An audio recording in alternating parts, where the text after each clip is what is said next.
Sabemos que as doenças mentais são consideradas o mal do século, né, gente?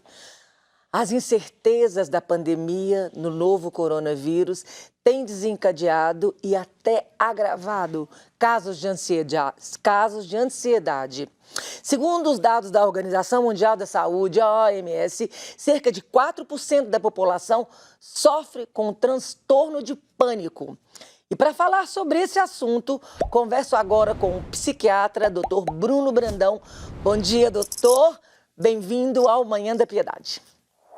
Bom dia, Moninha. Bom dia a todos que estão nos assistindo. É um prazer estar aqui com vocês novamente. Doutor Bruno, de uma forma bem simples para que as pessoas que estão em casa nos assistindo, o que é a síndrome do pânico?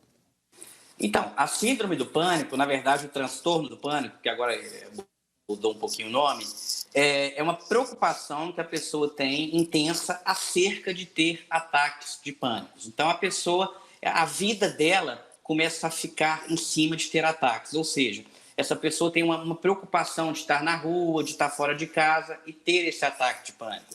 Então, é uma alteração do comportamento, a preocupação acerca de ter ataques e as implicações e as consequências desses ataques. Então, com essa definição, a gente percebe que é impossível a gente definir transtorno do pânico sem antes definir o que é ataque de pânico. E o que é ataque de pânico? Então, o ataque, por que é importante ter essa diferenciação? Porque o ataque de pânico, ele não é restrito ao transtorno de pânico. Esse ataque ele pode acontecer em outros transtornos. Agora que eu falar dele, talvez fique um pouco mais claro. Uhum. O ataque de pânico vai ser um conjunto de sintomas, tanto físicos quanto mentais, mais até físicos, onde o sujeito ele vai ter um coração acelerado, falta de ar, suadeira, tremores, sensação de que está sendo sufocado. Alguns até falam como se tivesse uma coisa aqui no meu pescoço me apertando, tontura. Esses são os principais sintomas físicos. Os mentais são um medo de morrer, medo de enlouquecer, medo de perder o controle, despersonalização, que é o paciente ele não sabe muito quem ele é como se ele estivesse vendo ele fora dele mesmo, ele falando quem que eu sou, e desrealização aonde eu estou. Então, esses sintomas, eles vêm de uma forma súbita, abrupta, de uma vez,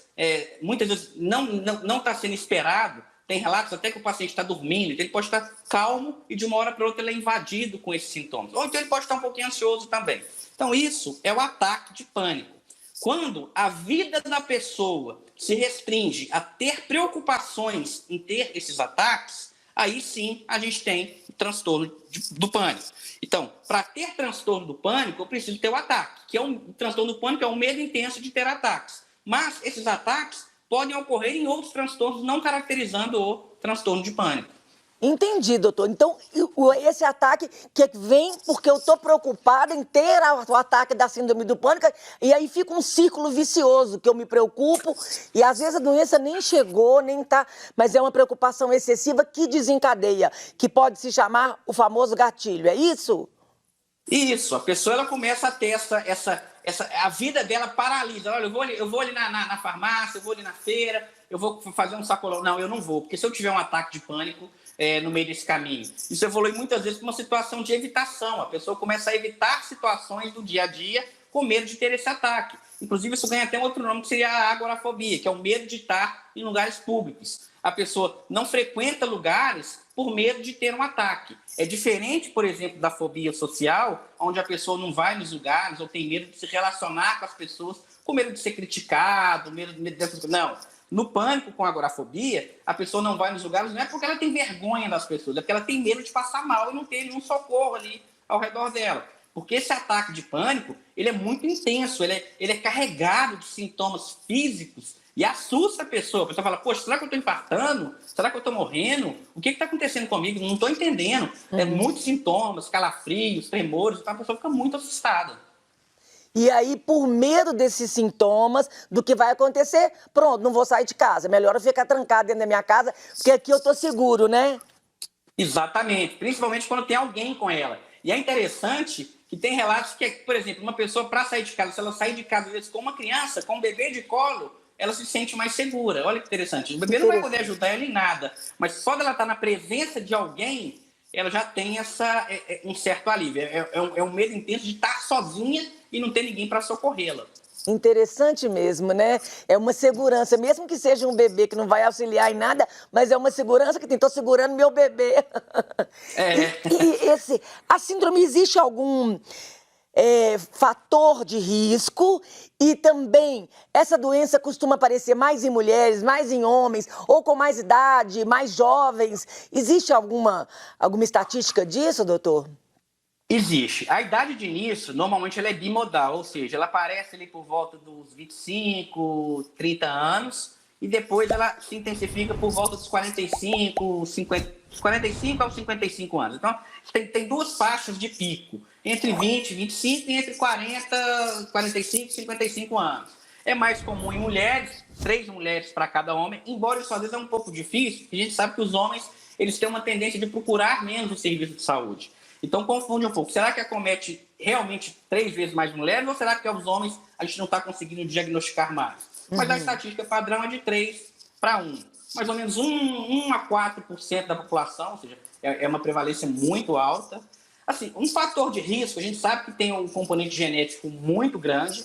Um fator social, assim, claramente definido, a gente não tem. O único histórico, o único dado assim, mais robusto que a gente tem é a história recente de divórcio ou separação. Então, quando uma pessoa separa, quando tem um divórcio, isso é um fator identificável de risco para o desenvolvimento do transtorno do pânico. Entendi. E em tempos de pandemia, doutor, que a gente tem vivido aí um ano preso dentro de casa, parece que ainda não vai liberar geral, né? Tá vindo uma terceira onda aí.